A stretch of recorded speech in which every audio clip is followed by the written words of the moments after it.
Hello friends, welcome back to my new vlog. অনেকদিন পর আবার তোমাদের সাথে।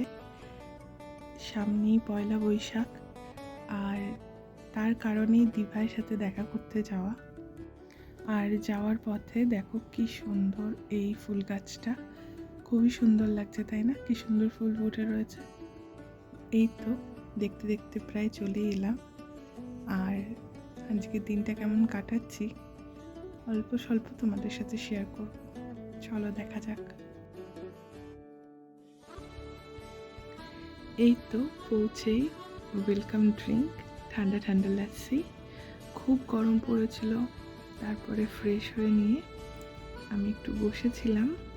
তারপর একটু গল্প আড্ডা, আর তারই মাঝে ব্রেকফাস্ট।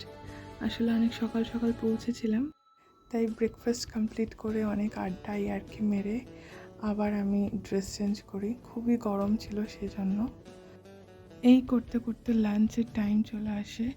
লাঞ্চ কমপ্লিট হয়ে যাওয়ার পরে আমি একটু রেস্ট নিচ্ছিলাম দিভাইয়ের রুমে। আসলে এই রুমটার মধ্যে এত সুন্দর ফল সিলিংয়ে লাইটের প্রসেস, তাই ভাবলাম একটু ভিডিও করি। এত সুন্দর নানা রকম কালার, তাই ভিডিওটা করতে করতে আমি ঘুমিয়ে গিয়েছিলাম।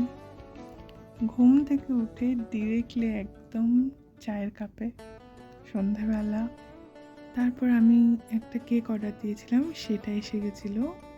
আসলে দিভার বার্থডে পয়লা বৈশাখ, তারই একটা অ্যাডভান্স সেলিব্রেশন ছিল এটা, খুবই ছোট করে। এই তো কেক কাটা কমপ্লিট হয়ে যায়, তারপর ও কেক সবাইকে খাইয়ে দিচ্ছিল। এখানে শুধু বাবাই মিসিং, বাবাই ছিল না। বাবাই তার কিছুদিনই আগে ঘুরে এসেছিল, তাই বাবাই ছিল না। সময়টা খুব সুন্দর ছিল, একটা ছোট্ট সেলিব্রেশন, তার মধ্যে কত আনন্দ। কেক খাওয়া কমপ্লিট হওয়ার পর একদম ডিরেক্টলি স্ন্যাক্সে। তারপর আমি ফ্রেশ হয়ে রেডি হয়ে নিয়েছিলাম।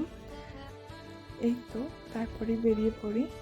আসলে অনেকটা রাত হয়ে গেছিলো, আমি আর মা দুজনে ফিরবো, তো ওই জন্য একটু তাড়াহুড়ো করছিলাম। দিনটা খুব সুন্দর ছিল, একটা ছোট্ট সেলিব্রেশন, ইয়ার্কি, আড্ডা, গল্প, কিছু কাছের মানুষ। সময়টা খুব সুন্দর ছিল।